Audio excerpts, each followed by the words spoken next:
Have you ever heard that once you take refuge in the triple gem Buddha, Dharma, and Sangha, you will be protected by unseen forces, that guardian deities will watch over you and shield you from harm? But then, why do difficulties still happen? Why do those who walk the spiritual path continue to face hardships, illness, betrayal, and loss? Welcome back to our channel, where we explore spiritual questions with depth, clarity, and compassion. Today we dive into a widely believed but often misunderstood topic: divine protection after refuge. What does it really mean, and how can we relate to it truthfully? To begin, we need to understand that taking refuge is not merely a ceremonial act, it is a spiritual turning point. It is not simply bowing before a statue or reciting sacred words. It is a declaration of direction, a commitment to orient your life toward awakening, wisdom, and compassion.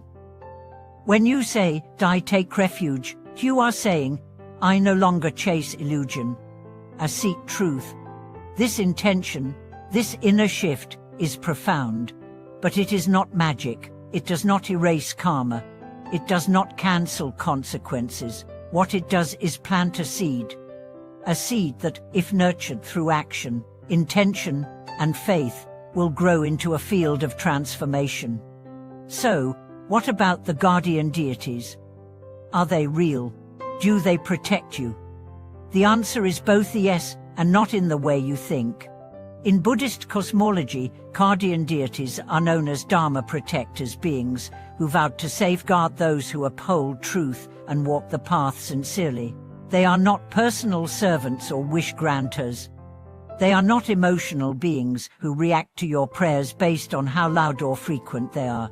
They are bound by the Dharma itself, by the law of cause and effect, and by the purity of your intent.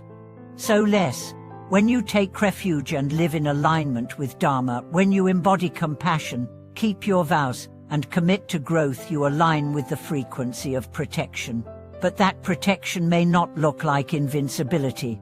It may not mean you never get sick or never suffer loss. Sometimes, the protection is subtle.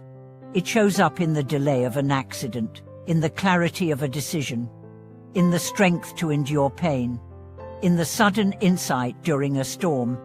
Let's share a story.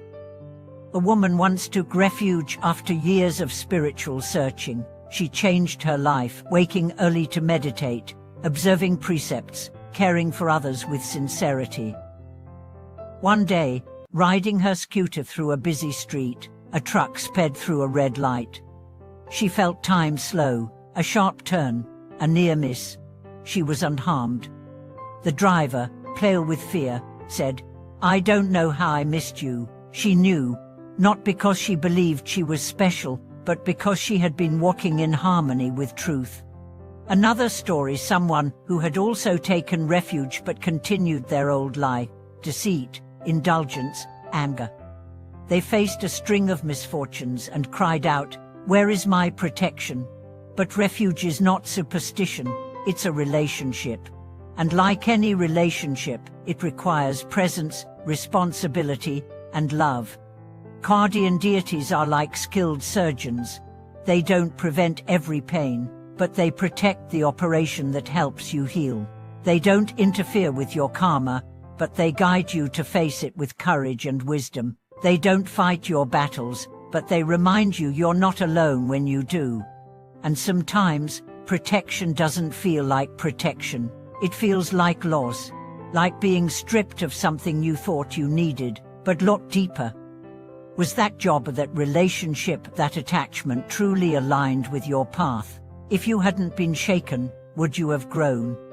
Sometimes the storm is the gift, the fire is the teacher. Now let's speak of sincerity. Protection is not earned by outward rituals alone. Lighting incense, chanting names, these are beautiful acts, but without inner alignment, they are empty. The deities don't respond to show, they respond to truth.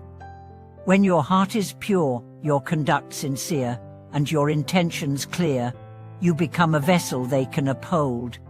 There is a deeper aspect too. The greatest protection is not external, It is the strength that arises from within when you live in truth. When you embody the refuge, not just seek it. When you become a light, not just search for one. Some ask, if guardian deities are real, why can't we see them? But must you see warmth to know the sun? Must you hear roots grow to believe in trees? The unseen does not mean the unreal. The most profound forces are often invisible: love, hope, faith, clarity. So it is with protection. There are also teachings that say guardian deities are not entities, but aspects of your awakened mind. They are the fierce compassion, the clear wisdom, the unshakable will within you. When you take refuge, you awaken these forces. They rise to meet life's chaos with grace. Let's look at another dimension.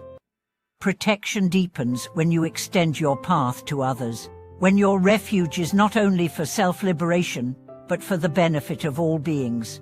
When you vow, may my practice heal the world, the forces of light respond more fully, because now, you are not only seeking refuge, you have become a refuge.